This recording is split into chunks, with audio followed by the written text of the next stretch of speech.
Hello, ladies and gentlemen. For today's vlogadag, magluto ta og tinolang malasuge. For today's vlogadag, magtaglish ta or magtagalix. Char, ang ana na siya kay natay amiga sa Luzon. Yes, we have friends in Luzon. So, nag-request siya magtagalix daw para maintindihan daw niya. So, ato aning paningkamutan. So, dali ra magkainin mo ron may short vlogadag, no? So, for today's vlogadag, again, magluluto tayo ng tinolang malasuge. Ito yung mga sangkap ng aking tinolang malasuge.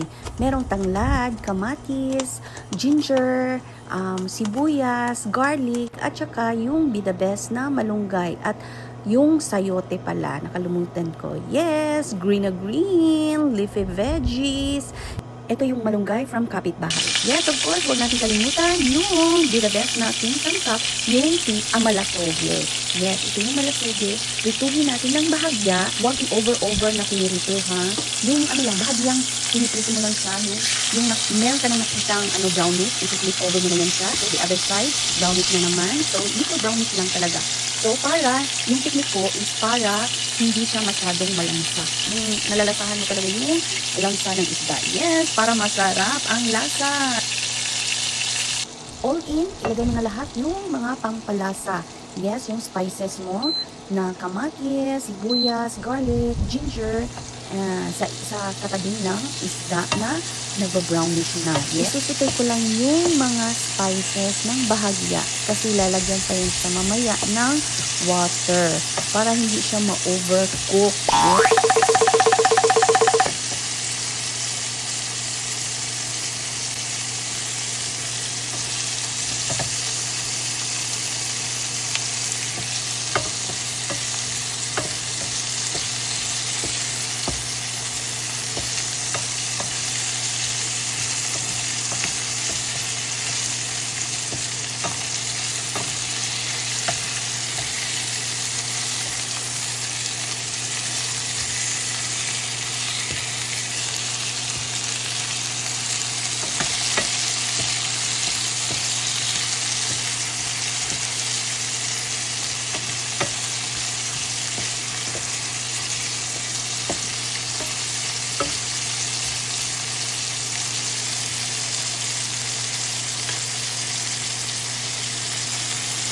And of course, huwag natin kalimutan isutay din yung tanglad para lalabas ng advance yung aroma niya.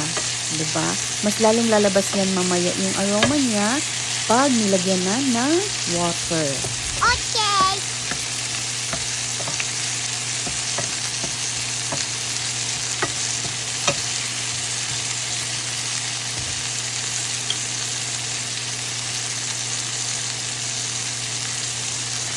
And of course, yung akin lang na style is isusutay ko din yung sayote.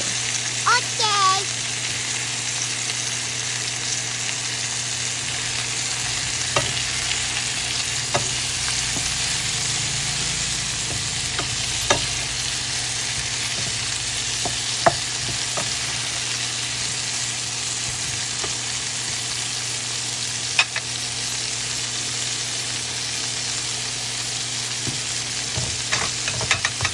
Tatakpan ko muna ng 1 minute bago ko siya lagyan ng water. Okay! Ayan, lagyan na natin ng 1 basong tubig. Takpan, then hanggang sa kumukulo na naman, lalagyan na naman natin ng 1 basong tubig. Okay! After ng water, pakukuluin muna natin siya hanggang sa maluto din yung sayote natin. Pero huwag i-overcook yung sayote. Iba pa din yung meron siyang crunch. Okay! After 2 minutes, ito na po yung itsura ng ating tinolang malasuge. Yes, ayan na, bahagyan ng naluto yung sayote at saka yung mga aroma ng spices is nasi-smell ko na. Yes, naaamoy ko na yung spices, yung tanglad. Yan, ilalagay na natin yung pinaka-the best ng lahat is ang yung malunggay. Yes, ganyan lang yan siya kadali ang magluto ng tinola kahit na mas matagal yung pagluluto ng chicken kasi kailangan mo yun lutuin talaga yung chicken. Yes, ganyan lang yung isda. Pag nagluluto ka ng isda, mas madali. Mga 5 minutes, wala na. Meron ka ng ulam talaga.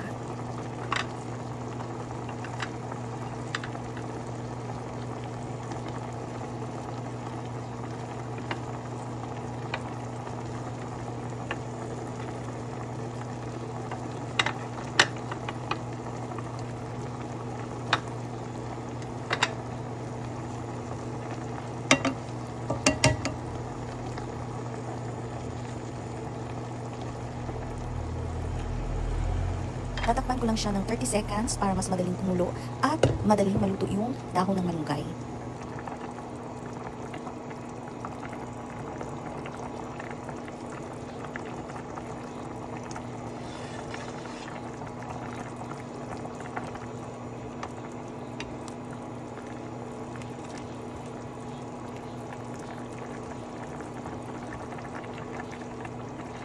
Yes, ito na yung finale.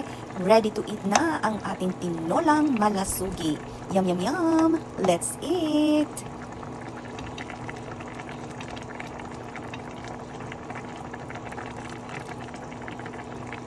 Maraming salamat po sa panunood ninyo sa aking Vlogadag. Thank you very much for watching my Vlogadag. Daghang salamat sa pagtanaw sa among Vlogadag. Ug sa sunod po na po sa among pagbalik sa among Vlogadag.